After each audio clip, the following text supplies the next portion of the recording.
Knee osteoarthritis या घुटना घिसना उम्र के साथ ऑलमोस्ट सबको होता है। किसी किसी को इतना कम होता है कि दवाई भी लेने की जरूरत नहीं पड़ती है, और कुछ लोगों को इतना ज्यादा हो जाता है कि उनको घुटने बदलवाने की जरूरत पड़ जाती है। तो दोस्तों, इस वीडियो में हम बात करेंगे कि आप अपने घुटने खराब होने से कैसे बचा सकते हैं या घुटने में कौन से इंजेक्शन लगवा सकते हैं। नमस्कार दोस्तों, मैं डॉक्टर अभिषेक जैन।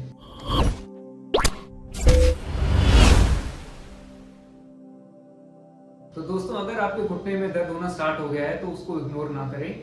आप अपने ऑर्थोपेडिक डॉक्टर से मिलिए, वो आपके घुटने चेक करेंगे, कुछ एक्सरेज कराएंगे।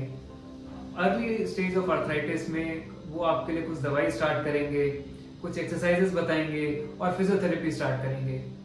मोस्ट ऑफ द पेशेंट्स में इस सब चीजों से आराम आ जाता है और बस एक्सरसाइज कंटिन्यू करने से उनका घुटना पेन फ्री रहता है।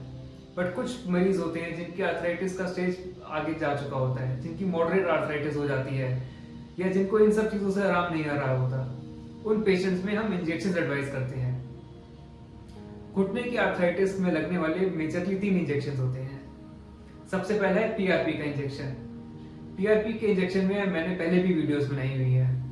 इस इंजेक्शन में हम आपका ब्लड लेते हैं, उसको हम एक स्पेशल मशीन में रन करते हैं, उसमें से हम प्लेटलेट अलग कर लेते हैं और वो प्लेटलेट निकाल के हम आपके घुटने में लगा देते हैं। इन प्लेटलेट्स में ग्रोथ फैक्टर्स होते हैं जो आपके घुटने की सूजन कम करते हैं और आपका दर्द ठीक करते हैं। घुटने में लगने वाला दूसरा इंजेक्शन है हियालुरोनिक एसिड इंजेक्शन, या जिसको आम भाषा में ग्रीस या ऑयल का इंजेक्शन भी बोलते हैं। दोस्तों, हमारे घुटने में नेचुरल लुब्रिकेंट होता है जिसको हम साइनोवियल फ्लूइड बोलते हैं, जिसकी वजह से हमें मूवमेंट में दर्द नहीं होता और हमारी मूवमेंट्स पूरी होती हैं। आर्थराइटिस में ये फ्लूइड कम होने लग जाता है, इसकी वजह से फ्रिक्शन होने लग जाती है और दर्द बढ़ जाता है। सो इस इंजेक्शन में हम आर्टिफिशियल ग्रीस घुटने में डाल देते हैं। ये ग्रीस, ये लुब्रिकेंट बोन्स को कवर कर लेता है और आपका पेन कम कर देता है।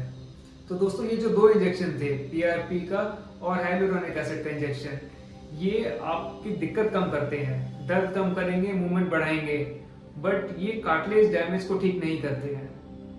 सो तीसरा इंजेक्शन की अब हम बात करें, वो है स्टेम सेल का इंजेक्शन।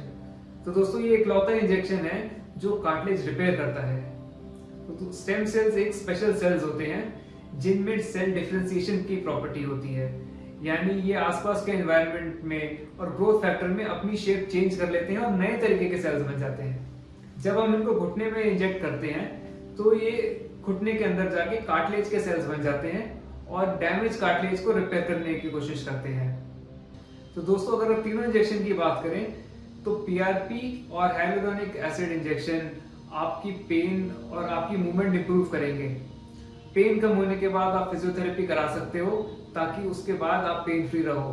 बट स्टेम सेल का इंजेक्शन ऐसा इंजेक्शन है जो आपका कार्टिलेज भी इंप्रूव करेगा।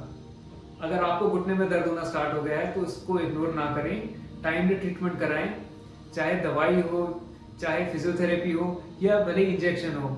अगर समय से ट्रीटमेंट आप लेते रहेंगे तो आपका नी रिप्लेसमेंट रुक भी सकता है, आप इस ऑपरेशन से बच भी सकते हैं।